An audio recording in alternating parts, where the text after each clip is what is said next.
Nós temos nessa cobertura conosco agora o professor de Relações Internacionais da Universidade Federal Fluminense e pesquisador de Harvard, Vitélio Brustolin. Boa noite, professor. Obrigado por participar da nossa cobertura neste sábado à noite. Queria que você começasse falando um pouquinho sobre a dinâmica destes ataques, tanto por parte de Israel como também por parte do Irã. A gente, infelizmente, está com imagens ao vivo de um prédio de civis que foi atingido pelo Irã em Israel, na cidade de Bat Yam, que fica a cerca de 15 quilômetros de Tel Aviv. Tem alguma diferença nas dinâmicas de ataque dos dois lados? Bem-vindo, boa noite. Boa noite, Pedro. Boa noite a todos. Tem uma diferença. Eu vou começar pela supremacia aérea. Então, quando se domina completamente os céus de um país, você tem supremacia aérea. Quando existe a sua aviação um pouco superior à do oponente, mas o oponente ainda consegue interromper o tráfego aéreo, consegue utilizar a defesa antiaérea, consegue utilizar os seus caças para repelir os caças do oponente, isso é superioridade aérea. E quando os dois lados estão equiparados, é paridade aérea. O que Israel tem é supremacia aérea. Israel controla os céus do Irã nesse momento, o que é muito significativo, por várias razões.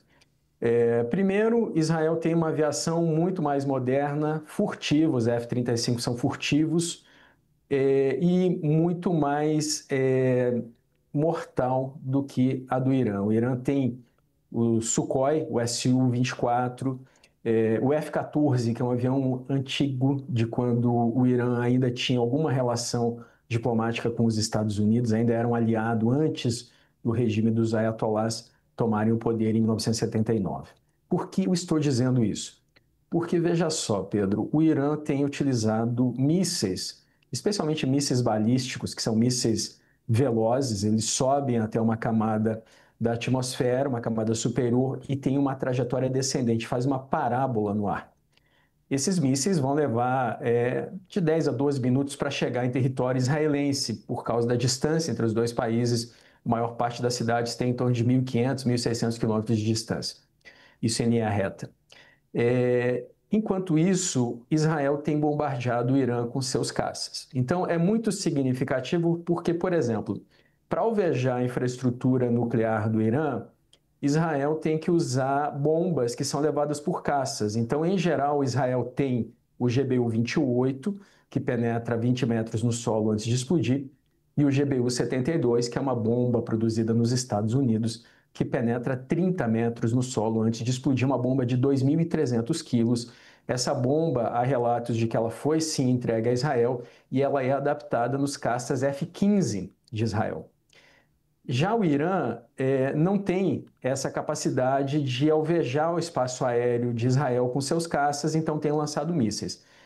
A bomba superior ao GBU-72, que Israel não tem e que poderia utilizar se tivesse para alvejar a infraestrutura nuclear do Irã, ela só pode ser carregada por bombardeiros como o B-2, por exemplo, Spirit, ou o B-52. E Israel não tem bombardeiros pesados. Então as bombas de Israel são levadas por caças. A GBU-57, só para finalizar o raciocínio, que é essa bomba que os Estados Unidos têm, só os Estados Unidos têm, ela pesa 13.600 quilos.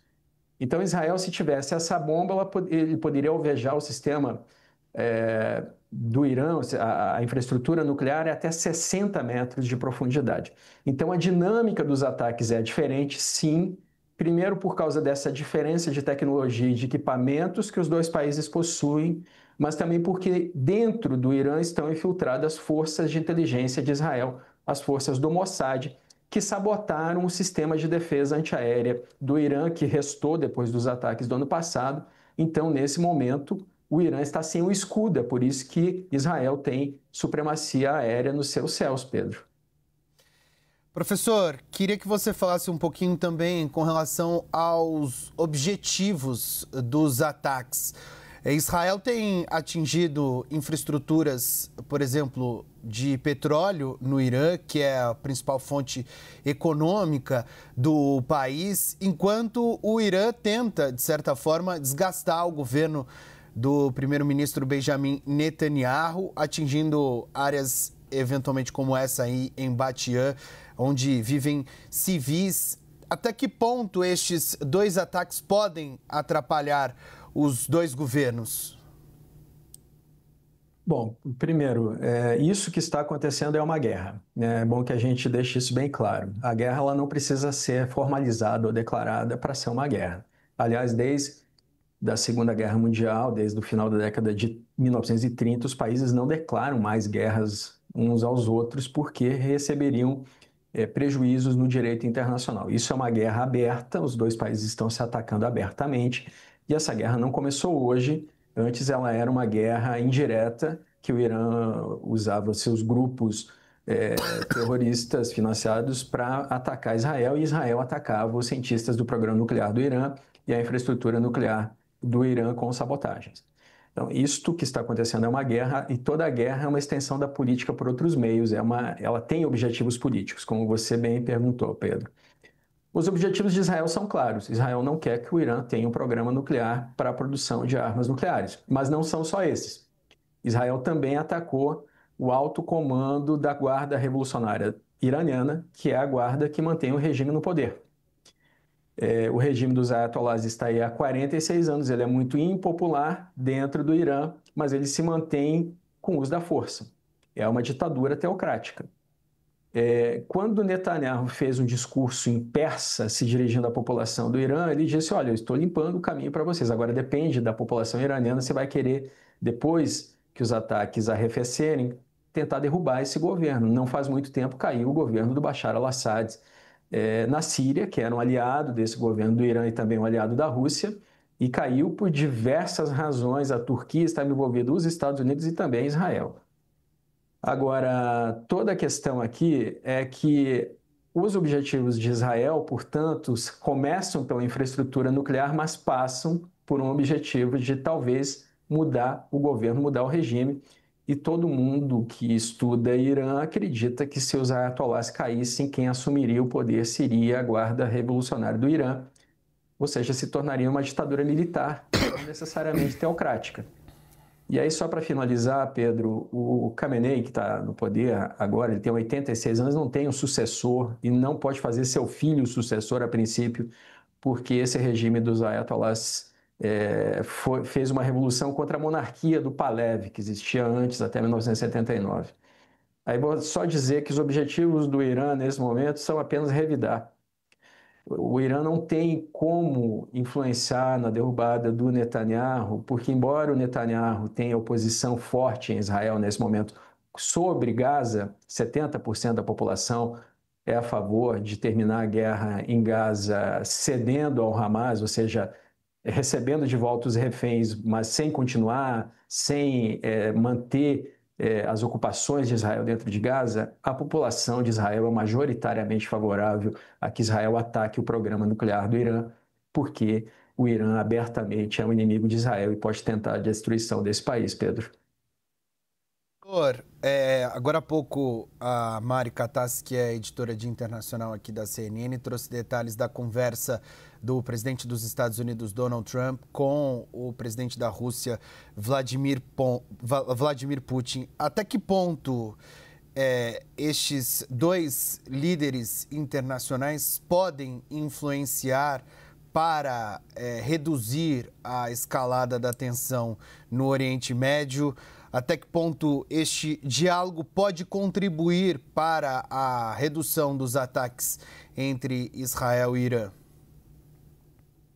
São duas perguntas separadas. A primeira, os Estados Unidos poderiam influenciar parando de fornecer armamento a Israel. É claro que Israel se preparou para essa guerra, ela está se preparando para isso há meses, talvez até há anos, mas desde que o Irã começou a atacar Israel diretamente no ano passado, estava claro que Israel iria alvejar o programa nuclear do Irã. Inclusive, eu cheguei a falar isso em entrevistas, eu disse não faz sentido Israel atacar e não alvejar. Mas o Biden pediu para o Netanyahu não fazer isso, o Putin na época se opôs, a China se opôs, e aí Israel só destruiu o sistema de defesa antiaérea do Irã no passado. Sobraram poucos sistemas ainda funcionais, que foram destruídos agora, como nós percebemos. Então, os Estados Unidos poderiam influenciar, mas não vão cortar a ajuda a Israel. Está claro, o Trump tem usado os ataques de Israel para pressionar o Irã a ceder e fazer o acordo nuclear. Inclusive, palavras do Trump antes que não sobre nada. O Putin pode tentar influenciar, mas, na verdade, os ataques de Israel ao Irã acabam prejudicando a Rússia, porque o Irã produz os drones Shahed, que a Rússia usa para atacar a Ucrânia, para destruir prédios civis, atacar maternidades, hospitais, atacar cidades na Ucrânia, o que não altera a linha de frente. Então, esses ataques de Israel, com certeza, muitos deles vão destruir as instalações de fabricação de drones, os drones Shahed, e provavelmente os próximos ataques também vão mirar nesses mísseis, nesses estoques de mísseis que estão sendo disparados contra Israel, Pedro.